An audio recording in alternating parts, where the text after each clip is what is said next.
มีคนที่ว่าเขาพร้อมอยากจะสร้างครอบครัวกับน้องพร้อมที่จะดูแลน้องนี่บ่ให้ทำการทำงานที่ว่ามันหนักนอนดึกๆดื่นๆแบบนี้นะน้องพร้อมใช้โอกาสครับบ่พร้อมสิลองคบลองคุยเบิ่งบ่จะโอเคเลยแบบนี้นะถ้าโอว่าเคเนาะตกลงกันแบบแบบคุยดูหาดูใจกันแบบนี้ก่อนเลยแบบนี้แล้วเขาแบบโอ้พร้อมโอเคแบบที่จะแบบ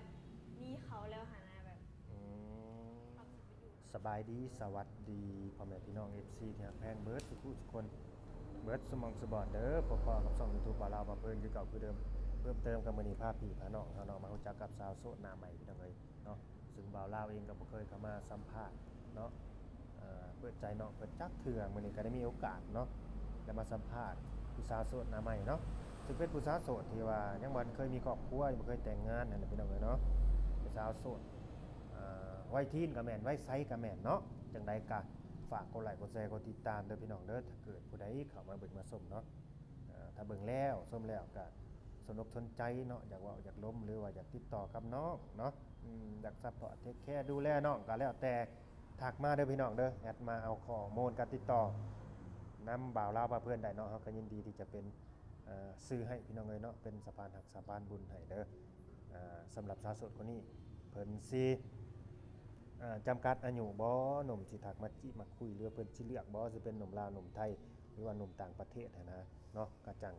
ไปโอ้ไปลมแล้วก็ไปตามความรู้จักไปสอบถามน้องเพิ่นนี่แหละพี่น้องเอ้ยหน้าตาสาวโสดหน้าใหม่เนาะสำหรับเฮาได้หน้าใหม่เด้เพราะบ่เคยมาสัมภาษณ์น้องเพิ่นเนาะเอาสบายดีน้องสบายดีอืมครั้งแรกเนาะที่ว่าสิมาสัมภาษณ์แบบโดยที่บ่มีแบบ FC มานำหั่นนะเป็นครั้งแรกเด้เจอตัวยากขนาดพี่น้องเอ้ยคนงามนี่เนาะกว่าเพิ่นสิว่างอันนี้เราก็เข้าใจเนาะเพราะว่าเวียกของน้องหั้นนะเนาะคนแบบว่ามีภาระหน้าที่หั้นนะมันก็ต้องยุ่งยากหน่อยจักหน่อยก็ต้องรอเวลานี่ก็รอเวลามาก็ถือว่าบ่เสียเวลาเนาะบ่เสียเที่ยวคนมีเวียกมีงานเนาะปกตินี่นอนจักโมงน้องล่ะ ปกตินี่ก็ปิ้นหันวันตีหนึ่งบางมื้อก็ตีสองวันนี้แล้วแต่ว่ามีลูกค้าอยู่เนาะแล้วแต่มีลูกค้าต้องรอให้เขาออกเบิดบ่จังปิดนะเมนบางทีอ้ายๆหรือว่าลูกค้าประจำหรือว่าลูกค้าแบบมานั่นก็บางทีเฮาก็ถ้าว่าเฮาสิแบบอยู่ต่อเฮาก็เสร็จแล้วอยากขายเบียร์ก็เฮาก็นั่งอยู่นั่งกินน้ำเขาก่อนหาค่ะว่าเฮาบ่อยากอยู่ต่ออยากนอนแล้วเฮาก็เช็คบิลเลยมาเขาก็มื้อแบบนี้นะเช็คบิลแล้วเขาก็มื้อหรือว่าเขาก็นั่งเป็นหมู่เขานั่งเพื่อนเขาต่อแม่นถ้าว่าเฮาอยากขายเบียร์ในตู้เฮาแบบนี้นะอยากขายอาหารก็เฮาก็ต้องนั่งกินน้ำเขาแม่นร้านอาหารหรือว่าขายเครื่องดื่มมันต้องเป็นแนวนั้นพี่น้องเอ้ยต้องคอยแบบนั่งกินกับลูกค้าเพราะว่าเขาอยากขายของเขาเนาะมันเป็นแนวนั้นในอาหารแบบนี้นั่งซิวๆซิวไปซิวมาก็อยากรับค่าโต๊ะกูก็มีนะจากมือหนึ่งนี่มันจะแก๊สเบียร์บ่ แม่ก็ถ้าว่าลูกค้าหลายก็ประมาณ2-3ลังว่าเนี่ยกับโบราณกับธรรมดาก็โอเคได้สำหรับเนาะก็แบบก็โอเขาเคอยู่มาซื้อส้มตำบ่มานั่งกินซิ่วๆมาลมเวียกว่านี่นะโดยบ้านนี้สิสอบถามสถานะหัวใจทั้งน้องเพิ่นเนาะเป็นจังไดโสด100%บ่หรือว่าตอนนี้ก็ยังบ่ได้คุยกับใครก็โอ้โสดยังโสดเนาะโสดสนิทสกิดติดบอกคือเขาว่าอยู่บ่โสดสนิทสกิดติดเลยอหยังนี่มันนะคือเขาว่าอยู่บ่เออบางคนเด้เขาสิมีว่าแคปชั่นนะโสดสนิทสกิดติดเลยอหยังประมาณนี้ตัวน้องก็สิเป็นแบบนั้นอยู่บ่ได้ตอนนี้โสดคือกันเนาะบ่ได้คุยกับใครนะอืมก็แบบโทรศัพท์เครื่องนั่นก็ตายเลยลิ้นไลน์ก็บ่ได้มีแต่ลิ้น WhatsApp ตอนนี้ก็โอ้มีแต่ WhatsApp คือตอนนี้ก็ลิ้นเฟซกับลิ้น WhatsApp ไลน์ก็ลิ้นบ่ได้โทรศัพท์ตอนนั้นก็ตายแล้วคือตอนนี้บ่มี LINE เนาะนี่ก็บ่ได้คุยกับใครเลยโดยมีแต่เฟซกับ WhatsApp อ๋อคันว่าสะดวกก็ติดต่อมาพี่น้องเอ้ยทั้งน้องเพิ่นก็แจกบ่ทางเฟซทาง WhatsApp สะดวกแจกเนาะเดี๋ยวน้องน้ำยาดปีนี้อยู่จักปีแหละน้องล่ะขออนุญาตถามปีนี้แล้ว20ปี20 ปีพี่น้องเอ้ยเนาะ เป็นสาวโสดมีพี่น้องจะคนน้องน้ำยา ก็4 คน5 คนเอาเลย น้องเป็นลูกหลาบ่หรือว่าลูกสาวกก ลูกลูกผู้ที่สี่ มีน้องผู้หนึ่งเนาะ มีน้องอยู่บ้านคนหนึ่ง โอ้เป็นผู้ที่สี่พี่น้องเอ้ยเป็นผู้จบผู้งามผู้ที่สี่พร้อมสิสร้างครอบสร้างครัวอยู่บ่น้องหลาหรือว่า ก็ หาคนดูใจไปก่อน ยังหาคนดูใจไปก่อนนะคะว่าตกลงกันโอเคแบบลงโอเคแล้วกัน ถ้าว่ามีคนที่ว่าเขาพร้อม อยากจะสร้างครอบครัวกับน้องพร้อมที่จะดูแลน้องนี่บ่ให้ทำการทำงานที่ว่ามันหนักนอนดึกๆดื่นๆแบบนี้นะน้องพร้อมใช้โอกาสครับบ่พร้อมสิลองคบลองคุยเบิ่งบ่ ก็โอเคได้แบบนี้นะถ้า โอ ว่า เคเนอะ หตกลงกันแบบแบบคุยดูหาดูใจกันแบบนี้ก่อนเลยแบบนี้แล้วเขาแบบโอ้พร้อมโอเคแบบที่จะแบบมีเขาแล้วหานะแบบ อืม ความสิไปอยู่กับเขาแล้วหานะ โดยถือว่าถ้าว่าตกลงกันโอเคแหละก็พร้อมไปอยู่นํเขาได้เนาะ แม่ แต่ต้องเป็นคนแบบว่าของใจน้องได้พี่น้องเอ้ยน้องต้องเป็นคนที่ว่าถึกใจน้องนั่นแหละคือแบบว่าใจตรงกันหั้นนะแต่บ่ฮู้ว่าทางน้องเพิ่นนี่สิมีแบบผู้ชายในสเปคอยู่บ่น้องล่ะนุ่มๆน่ะนะ อันนี้บอกเขา โดย แบบอันไหนเคยนะไม่ได้เลือกแบบว่าคุยแบบว่าคุยแบบเบิร์ดหานะแต่แบบย่านว่ามักคนหล่อหน้าตาดีไว้ก่อนโลดอิหยังก็สร้างมันแนวนี้ว้าวบ่แบบน่ะ เขาบ่มากแบบ เออ ต้องแบบว่าหล่อรวยแบบมีบอ โดย แบบทำจากในใดก็ได้แบบรวยหรือหล่อแบบเขาแบบคะแนนแบบว่าดูแลเฮาได้ก็แบบว่ารักษาเฮาแบบเอายังไงคือหักในสิ่งที่เฮาเป็น อืมบางคนนี่สิมีแบบนี้ได้อ่าสินิสัยบ่ดีก็ตามขอให้หล่อเราแล้วก็รวยนี่นะหน้าตาดีไว้ก่อนสินิสัยบ่ดีให้เก่งเอาแต่ใจก็ได้บางคนเขาเลือกแบบนี้ได้แต่น้องเว้าเนาะแบบนั้นเนาะ บ่ อืมก็เป็นคนที่เข้าใจเฮาเนาะ แม่นขอ และก็เอาอกเอาใจเฮาเนาะ แม่น แบบว่าเทคแคร์ซึ่งกันและกันหั้นนะ อืมก็คือแบบเข้าใจกันนั่นแหละพี่น้องเอ้ยเว้าแล้วก็เข้าใจกันหั้นนะ แม่น น้องเพิ่นก็แบบว่าบ่ถึงขั้นว่าสิรวยแล้วก็หล่อเนาะหน้าตาแบบว่าอ่าพอไปวัดไปว่าได้ก็พอเนาะ แม่น ยกตัวอย่างซะมานี่พอได้อยู่บ่เอายกตัวอย่างซื่อๆเด้ ก็โอเคแบบหักได้สิ่งที่เฮาได้แล้วก็แบบรักษาเฮา โอ ก็ เค ดีแล้วบ่ต้องแบบนอกจอกนอกใจวันนี้ โดยอย่าพาเอามันใส่เด้อพี่น้อง FC หรือว่าผู้ใดเข้ามาเบิ่งแค่ยกตัวอย่างให้แบบ FC เพิ่นฟังซื่อๆเนาะที่จริงก็บ่ได้ดอกเฮาก็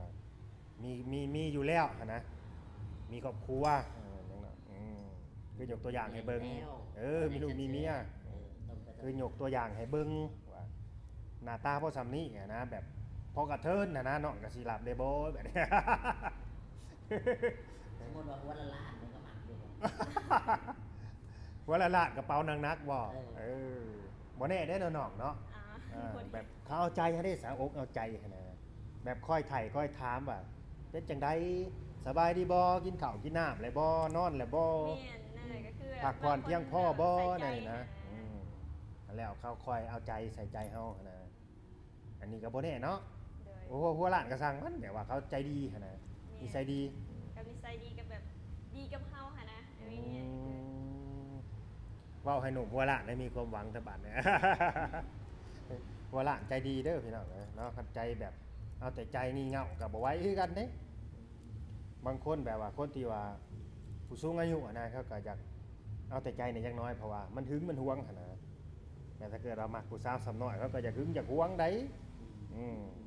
ผู้เฒ่าสิเป็นแนวนั้น อันนี้ก็ต้องเข้าใจ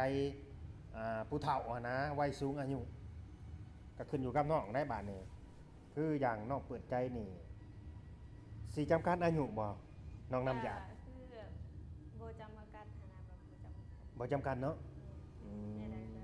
ยเขาแนมไปหาเฮา กับ พอ 80เลย ยกตัวอย่าง80 ปีก็สิคุยบ่น้องล่ะ 80 เออ เดี๋ยวว่าลดลงฮะ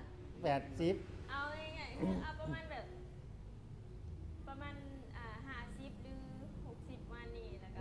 ลงมาวัน40 แ แม่นแม่นแม่น โอเค จะน้อย80ปีโทรมาบัดสิแขวหายอ๋อแขวว่ามีจักเล็ดมาพอแห้งอีกแล้ว ว่าบ่จำกัดอา เอ ยุ อ เนาะมันต้องว่าประมาณ คันว่าเรื่องคุยน่ะคุยได้บ่อารมณ์ได้บ่ก็ได้เฮาสามารถรวมคุยอารมณ์ได้แบบนี้ อืม ได้ ถ้า เนาะ แบบนั้นถ้าคนที่เฮาบ่มากเฮาก็สิปฏิเสธเพิ่นไปแบบนี้ โดยก็เป็น เพื่อบ่เป็นการที่ว่าเพิ่นเข้ามาคุยกับเฮาเพื่อบ่อยากให้เพิ่นเสียอย่างว่าความรู้สึกว่านี่ แม่นก็ว่าเป็นพี่เป็นน้องเป็นลูกเป็นหลานกันไปเฮาก็บ่ถึงขั้นว่าสิไปโอ้ยแบบว่าคุยแบบว่าตัดแนวใดตัดหน้าตัดตาเขาหั่นน่ะแบบบ่เสียมารยาทกับเพิ่นกว่า เป็น ผู้ใหญ่ผู้เฒ่า เป็นพี่เป็นน้องกันเป็นลูกเป็นหลานกันหักแพงกันดีกว่าอย่างประมาณนี้ มีหยังก็คุยกันปรึกษากันเนาะ แม่น หารือ แม่ กัน นได้ อันนี้น้องเพิ่นเคยแบบเปิดใจมากับหลายได้ อืม ยอมรับได้ว่าน้องเปิดใจมาได้ แม่นก็เปิดใจช่วงหนึงที่ว่าอันนั้นแต่ว่าโทรศัพท์ตายก็บ่ได้คุยกับไผ โดยอ๋อคนที่เคยติดต่อมาหั่นคือบ่ได้คุยกับไผแล้ว แม่นตอนนี้ก็คือบ่ได้คุยกับไผเลย อ๋อเพราะว่าโทรศัพท์น้องตาย โทร หั่น ศัพ น่ะ ท์ตายเด้ก็ไลน์มันก็เข้าบ่ได้ โดยพวกนั้นก็คือตายไปกับโทรศัพท์เลยนะบอกตรงๆชะนี่ก็ดิ แม่นบ่หายไปกับโทรศัพท์ถ้าว่าผู้ใดยังเบิ่งแล้วก็ติดตามน้องก็ติดต่อมาใหม่พี่น้องเอ้ยน้องเพิ่นก็เล่นเฟซแล้วก็ WhatsApp เด้อภาษาลาวเฮาคนลาวก็มักเล่น Facebook แล้วก็ WhatsApp พี่น้องเอ้ยแต่ว่าคนที่ทักเข้ามาก่อนหน้านี้ก็มีคนที่มาให้ความหวังน้องอยู่บ่แบบว่าสิเป็นจริงเป็นจังนี่นะ ก็มีอยู่ มีเนาะ แม่น แต่ก็หายไปกับโทรศัพท์แม่นบ่ แม่น โอ้น่าเสียดายเนาะแบบบ่ได้สานฝันกันต่อหันนะ น่าเสียดายโทรศัพท์น่า เอ เสีย อ ดายคน ทั้งสองอย่างเสียดายทั้งคนผู้นั้นแล้วก็เสียดายโทรศัพท์ แม่น บ่ได้เอาไปซ่อมบ่น้องโทรศัพท์นี่บ่ได้เอาไปซ่อมบ่ เอามันแบบเฮาใช้ iPhone X หั่นนะแบบเอาไปเปลี่ยนหน้าจอมันก็เงินเดือนเฮาก็เบิดแล้วครึ่งหนึงเพื่อฮอดเดือนมันก็เฮาก็เปลี่ยนมื้อ โดย เปลี่ยนเท่านึงก็มันแบบเบิดพันกว่านี่แหละรายการ โดย ซองมาตรงน้ำก็คือปล่อยให้มันอันนั้นเลยมันยังตายเลยเพราะว่าถ้าเอาไปแปลงอีกมันก็ต้องเบิดไปอีกหั่นนะ โดยสิเป็นหนุ่มลาวหนุ่มไทยก็ได้แม่นบ่น้องหลาทักมาจีมาคุยนี่ ได้เบิด ได้เนาะอ๋อได้เดี๋ยวพี่น้องเดี๋ยวสิเป็นหนุ่มลาวหนุ่มไทยก็ได้เนาะ โดย ทักมาจิมาคุยได้มาให้กำลังใจน้องเพิ่นได้นะเนาะโทรศัพท์เครื่องเก่านะตายว่าซั่นขออนุญาตบัดนี้น้องเงินเดือนพอใช้อยู่บ่ เงินเดือนอยู่นี่บ่ก็ โดยพอใช้จ่ายอยู่บ่ เดือนหลังเพิ่นขึ้นตอนเฮามาแรกๆเนาะก็คือถ้าเป็นเงินไทยก็สิประมาณ 2,500 โอ้ เดือนที่สองมาเพิ่นก็ติดลบเนาะอีหยังอ่านก็ขายบ่ดีเพิ่น โดย เดือน2,500เดือนที่สามมาก็คือ 2,600 โดย เดือนที่สามมาเพิ่นก็เดือนที่สามมาเดือนนี้แหละ อันนี้คือเดือนที่3ที่อยู่ แม่น ถ้าเกิดว่ามีคนมาซิ่งตัดหนาหรือว่าสิมาซัพพอร์ตดูแลน้องนี่นะหลังจากที่ฟังค่าแห้งหรือว่าเงินเดือนน้องนี่แบบเพิ่นตกใจนํว่าอยู่ได้จังใดอย่างซั่นจังซี่มาสิพอใช้เป็นแสบเป็นสาวในนี่หั่นนะ ก็ อยากเลี้ยงดูอยากดูแลเนี่ยนี่ออกซะจากงานนี่ไอ้สิให้บ่ต้องมาทำงานแบบนี้น้องสิไปได้บ่เอาสมมุติ ก็โอ น่า เคค่ะว่า น่าสิไปได้เนาะ น่าสิไปได้เพราะว่า เออ เขาแบบมีบัตร MU นี่ก็ยังหาแบบยังอยู่นะเพิ่นแบบเรื่องมันก็ดีหาอยู่แบบเป็นครอบเป็นครัวอะไรอย่างเงี้ยเพิ่นอีกอย่างเงินเดือนมันก็บ่ได้แพงเท่ากับงานกัน แม่นเข้าใจแบบว่าอยู่กันแบบพี่น้องเนาะเข้าใจพี่น้องเอ้ยแต่ว่าก็สงสารและก็เห็นใจได้ทั้งสองคนเนาะคือทางผู้ที่จ้างน้องและก็ตัวน้องเองนะคือตัวน้องนี่มาหาเงินนี่ก็อยากได้เงินเนาะไปจุนเจือครอบครัวแม่นบ่ บ้านเฮาสบาย แม่นบ้านเฮาก็ซ้ำบ้านเฮาก็แม่นอยู่พี่น้องเอ้ยฮักโอ้เมื่อยนํ คันว่าเรื่องเงินเดือนนี่มันก็ บ้านเฮาซ้ำบ้านเฮาเนาะ ชาวบ้านเฮา เออ คันสิว่าไปหลายมันก็ เป็นไปบ่ได้ เป็นไปบ่ได้ เออ มันก็เพิ่นก็จักสิเอามาได้ใช้ เออแม่น จักสิมาแต่ไสผู้จ้างก็ดี เฮาก็ขายได้ซำนี้เอาไปจ้างน้องหมดก็มันก็บ่ได้หยัง ผู้เจ้าของนี่กินเกลือกินแกบ แบบนี้ ติดลบตายอย่างเดียว ไปบ่รอดบ่ว่าแต่เงินเดือนแบบว่า คนใส่แรงงานหรือขายแรงงานทั่วไปอันนี้ล่ามไปถึงเงินเดือนพนักงานเขาคือกันเนาะว่าสำนั้นแหละพ่อพนักงานคือกันนะเงินเดือนอยู่บ้านเฮาประมาณนั้นบ่หลายพี่น้องเอ้ยบ่เว้าไปหลายอีกเนาะกันเว้าไปหลายบัดสิ ใช้ข้าวๆเนาะ เว้าไปหลายบัดสิไปหาเว้าแต่ชุเพิ่นแบบนี้นะ ไปหาว่าคุณพ่อพี่ แม่ ผิดอีกบ่ได้เนาะพี่น้องเนาะโอเคพี่น้องเอ้ยก็เป็นกำลังใจให้น้องเพิ่นถ้าเกิดว่าหนุ่มๆเนาะที่ว่าเข้ามาเบิ่งมาชมแล้ว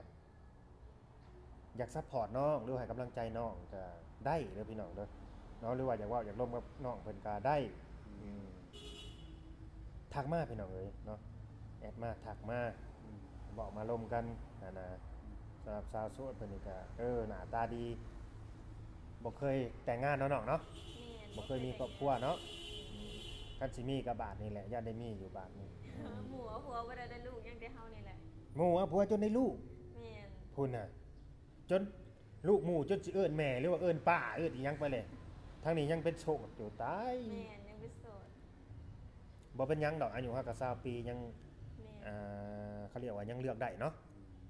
ยังไปได้ไกลอยู่ ยังไปได้ไกลอยู่ยังมีโอกาสพี่น้องเอ้ย ถ้าหลายกว่านี้นี่คือว่าโอกาสในการหายากคือกันนะ ไม่มันก็ถอยลงแล้ว แม่ หน่อยลงลดลอยถอยลงหั่นนะโอกาสก็ดีก็รักษาขึ้นไปเลยอยากเนี้ย แม่น วางซาปลายนี่ก็ยังพอเลือกได้ยังหาได้อยู่ ยังได้อยู่ รักษาเลยนี่จะขึ้นค้านได้ก็ว่าเตรียมขึ้นค้านได้ แม่นหาสิเลือกไปหลายบ่ได้เนาะ คันว่ารักษาแหละสิหาแบบหนุ่มโสดบ่มีได้น้องหลาหรือว่าสิหาแบบผู้ชายที่ว่าบ่เคยมีครอบครัวนะเสียบ่ แม่น ต้องเป็นบ่ห้างบ่หมายทั้งนั้นที่สิมีนะแบบว่าหนุ่มที่สิมาสร้างกับเฮาหั้นนะต้องเป็นจังซั่นบ่ห้างลูกติดบ่หมายลูกติดประมาณนี้ ถ้าอายุหลายแล้วก็วันนั้นก็สิลำบากตัวเองแน่นอนเพราะว่าเพื่อเลี้ยงลูกเลี้ยงเต้าอนาคตว่าจะ โดยน้องน้ำหยาดเคยไปไทยอยู่บ่ ก็เคยอยู่ เคยไปเฮ็ดเวียกอยู่ไทยนี่นะ เคยเฮ็ดร้านอาหาร โอ้เคยมีพาสปอร์ตแล้วแม่นบ่ แม่นบัสสปอร์ตกับ MU เป็นบัตร MUU เลยขาดแล้วบ่บัตรข้างนอกนะ น่าจะปีนี้เหรอว่านี่แหละแต่ว่ายังบ่ฮอดนะ เดือนใดแล้วมันหมด น่าจะเดือน8อะไรนี่แหละเพราะว่า โดย อีกบ่กี่เดือน น้องไปอยู่แถวใดไปทำงานอยู่ไทยน่ะ ตอนชีวิตการลงไปอยู่สวนทุเรียนจองมาขึ้นมาเห็นงานอยู่ไทยก็คืออยู่แถวคลองตัน โอ้คลองตันกันในกรุงเทพเนาะพี่น้องเนาะคลองตันในกรุงเทพไปอยู่สวนทุเรียนอีก ไปเฮ็ดงานสวนก็เฮ็ดเนาะ แม่น ถือว่าผ่านงานมากะหลายอยู่ งานสวนนี่คือแบบเป็นงานบุกงานลุยที่สุดเลยพี่น้องเฮ็ดน้ำสวนเลย ารักที่สุดเลย อยู่น้ำสวนน่ะนะถ้าว่าภัยใจบ่ทนเนี่ยอยู่บ่ได้อยู่งานสวนนี่เพราะว่ามันลุยเด้มันบุกอะนะบางทีก็ตากแดดตากฝน ผู้แซ่ผู้สาวก็ยังอยู่ด้วยกันสวนได้อย่างนะ ถ้าเป็นพวกบางคนน่ะอยู่บ่ได้ก็ บ่ได้กันวัยหนุ่มวัยโสดนะ แม่นมันก็สิเหนื่อยในแบบนึง ขนาดเฮาไปเนี่ยยังปบเลยงานสวนนี่อยู่ได้อยู่นำมือ2มื้อคือเตรียมตัวหางานใหม่โลดทั้งบ่าวจอยมีหยังบ่สิสอบถามน้องเพิ่น ก็บ่มีหยัง มีแต่บ่มี ทำได้ อืม บ่มีหยัง ของใจหยังก็ถามน้อง บ่ ที่ ได้บ่มีหยังเราถามเบิ่นเลยก็พอแล้ว น้องเคยอกหักมาอยู่บ่ไอ้ถามตรง อกหัก ๆแม่นเคยอยู่บ่ กะเคยอยู่เลย เคยเนาะว่าน่าเชื่อแล้วคนอย่างน้องก็เคยอกหักยังมีคนมาหักอกอีกอยู่แท้ที่สิเป็นคนหักอกเขาให้เขามาหักก่อน โอ้ยบ่ได้นั่นนะ ก็บ่เป็นหยัง คือเฮาปฏิเสธไปถ้าเฮาหมักก็คือคือคนนั้นเลยนะ เคยมีคนที่น้องมักเนาะแต่ว่าบ่มักน้อง เขาบ่มัก ก็อย่างเช่น เขาแกล้งทำเป็นรักอย่างประมาณนี้หั้นนะ แม่น เขาไม่ได้รักน้องเขาแกล้งทำเป็นรักอย่างประมาณนี้หั้นนะคนเฮานี่ก็บ่ให้ล้อเล่นกับความรู้สึกกันพี่น้องเลยเนาะคันว่าคิดเนี่ยได้ก็ให้บอกกันไปหั้นนะบ่อยากให้ลอกกันเพราะอีกฝ่ายถ้าเกิดว่าอีกฝ่ายจริงจังจริงใจนี่เขาสิผิดหวังเลยเขาเสียความรู้สึกมันเจ็บเด้เจ็บปวดแม่นบ่บอกคือเจ้าเคยอกหักไปนํตลอดถามน้องพุ่น หรือว่าเคยมีประสบการณ์อยู่บ่ โอ้ยเด้ มีแต่น้ำตลอดอืมน้องน้ำหยาดเกิดวันหยังน้องน้ำหยาด นะ เกิดวันหยังวันเกิดนะ วันพูด เดือนแปดนี่แหละ เอ้ายังบ่ทันฮอดวันเกิดนี่เนาะ เมียน ใกล้สิฮอดเลยแหละพี่น้องเอ้ยนับเอาอีกนี่ฮะก็เดือนหาใกล้เลยแหละ 7 8 6 7 8 อีก3 เดือน 3 เดือน 3 เดือนอีก3 เดือนพี่น้องเอ้ยกะครบก็บ่มีหยังเด้อพี่น้องเด้อเนาะก็หวังว่าคลิปนี้ก็สิเป็นประโยชน์อยู่เนาะให้หนุ่มๆหลายคู่หลายคนนะที่ว่าเขามาเบิ่งมาชมเรื่องอดีตที่ผ่านมาเฮาบ่ต้องเว้าถึงเด้อตอนนี้คือมุ่งหน้าแล้วก็โฟกัสอนาคตแล้วก็ปัจจุบันดีกว่า ปัจจุบันไปก่อน เมียน ที่ผ่านมาน้องสิเคยคบไผเคยมีไผมาหาเคยล่มไผบ่สนใจพี่น้องเอ้ยบ่ถามถึงอีก คือตอนนี้ก็โสดเลย แม่ บ่ได้ คือโส ย ด กับไผเลย อืม มาเปิดใจมื้อนี้กัน โดยคือโสดแล้วก็ถ้าเกิดว่าไผอยากเริ่มต้นใหม่กับน้องหรือว่าอยากลองคบหาเบิ่งใจกันก็ถักมาคือเฮาเว้าหั่นแหละเฮาก็ยินดีที่จะเป็นสะพานหักสะพานบุญให้แต่ถ้าว่าคนใดคนหนึงอยากปิดใจน้องเด้อต้องมีความสามารถแบบใดน้องถึงสิปิดใจน้องและน้องจะสิปิดใจกับเพิ่น แบบถ้าคุยกันตกลงอยากปิดใจแบบโดย อยากให้น้องปิดคลิปบ่หรือ โดย จังใเนี่ยได้แบบนี้นะถ้าว่าต้องเห็นแนวใดจังน้องจังสิเชื่อมั่นว่าเขาทำจริงเฮ็ดจริงทำจริงน้องจังสิเชื่อใจเขาได้ ตอบ นะ คำถามได้ปะ อืม กะคือถ้าสมมุติว่าเพิ่นแบบเว้าจริงจังคุยกับเฮาจริงจังแบบนี้นะต้องแบบเฮาก็บ่ได้อยากให้เพิ่นเอาอีหยังมาแบบคู่อยากให้เฮาเชื่อใจแบบนี้บ่ โดย คนอื่นก็คิดเฮาเป็นคนอย่างนั้นแบบนั้นแบบนี้หั่นนะเฮาแบบบ่อยากให้คนอื่นเขามองเฮาอย่างเป็น โดยบ่ต้องมีอิหยังมาอ้างหรือว่ามาเซอร์ไพรส์มาให้จังซั่นจังซี่เนาะ ม่น แค่แสดงคำเว้าและก็การกระทำเนาะ แม่น เฮาเห็นเด็กๆหน่อยๆก็พอเนาะ ข้กันเนาะ อืม แบบว่าจริงใจแล้วก็จริงจัง แม่นให้มันไปนำกัน ดูแลกันได้ แม่น บ่ต้องเอาอย่างมากมายหรอกเอาหัวใจต่อหัวใจต่อกันก็ได้ บ่ต้องเอาของขวัญหรือเอาเงินทองมาซื้อทองใหม่เป็นบาทเอาเงินใหม่เป็นล้านนี่บ่ต้องถึงขนาดนั้นก็ได้พี่น้องเอ้ยเนาะแค่แสดงความจริงใจต่อกันก็พอ พอดูแลกันได้นะแบบว่า แม่นจะได้ บ่ต้อง เอาอันนั้นเอาอันนี้มาให้จะได้แบบเขาสิคิดว่าเฮาเป็นคนจังซั่นแต่เฮาก็ถ้าเขาเอามาให้เฮาก็ฮับแบบนี้นะบ่อยากให้ด้วยอหย่างว่าเฮาบ่รังเกียจของคนอื่นหั่นนะ บ่ปฏิเสธน้ำใจ บ่ปฏิเสธน้ำใจ ถ้าว่า เพิ่น สิเอาให้หั่นนะ แม่นคันเฮาปฏิเสธแสดงว่าเฮารังเกียจเขาอย่างประมาณนี้นะ แม่น เฮาก็ต้องหับไว้ตามมารยาทนะเนาะ แม่น โอเคพี่น้องก็ตามหน่อยเนาะก็ฝากกดไลค์กดแชร์กดติดตามเพื่อสำหรับคลิปนี้ก็ดีเนาะให้อยู่ดีมีแห้งเนาะทั้งน้องน้ำยาและก็ FC เบิดสุขุทุกคนขอให้น้องเพิ่นสมหักสมหวังเนาะได้เจอคนที่ว่าสิมาจิมาคุยกับขอให้เขาเป็นคนที่ว่า จริงใจแล้วก็จริงจังเนาะ แม่นหากเดียวใจเดียวจริงใจจริงจังพี่น้องเอ้ยเนาะบ่หลอกบ่ลวงบ่ตบบ่ตัวพี่น้องเอ้ยเนาะบ่อะไรอย่าห่างเด้อบัดนี้เอาสบายดีเนาะสบายดี โดยสบายดี